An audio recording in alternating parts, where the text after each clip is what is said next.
Office colleague ৫,০০০ টাকা ধার নিল, দেওয়ার নাম নেই। লজ্জায় চাইতেও পারি না। উনি আমার সামনে দিব্যি ঘুরে বেড়ান।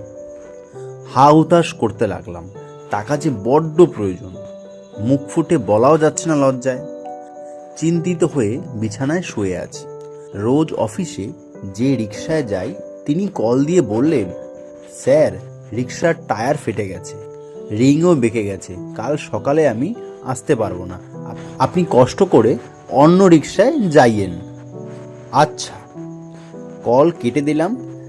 রিকশাওয়ালা কিছুক্ষণ পর আবার কল করলো, স্যার, আপনারে খুব মুশকিলে ফেলে দিলাম। ছোট ছেলেটা রিকশা গর্তে ফেলে দিয়ে এই অবস্থা করছে।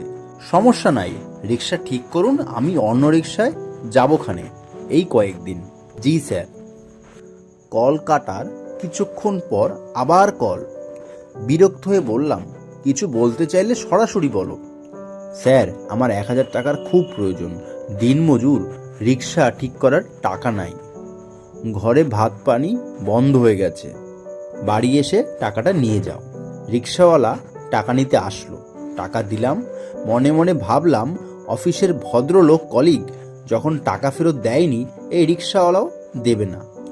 টাকা নিয়ে রিকশাওয়ালা বলল, স্যার, ১ সপ্তাহের মধ্যে ফেরত দেব। ৪ দিন পর রিকশাওয়ালা টাকা ফেরত দিল, সাথে একটা পেয়ারা।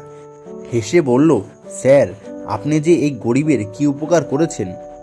আপনি টাকাটা না দিলে রাস্তায় নামতে হইতো। আমার গাছের পেয়ারা স্যার, খান, খুব মিষ্টি।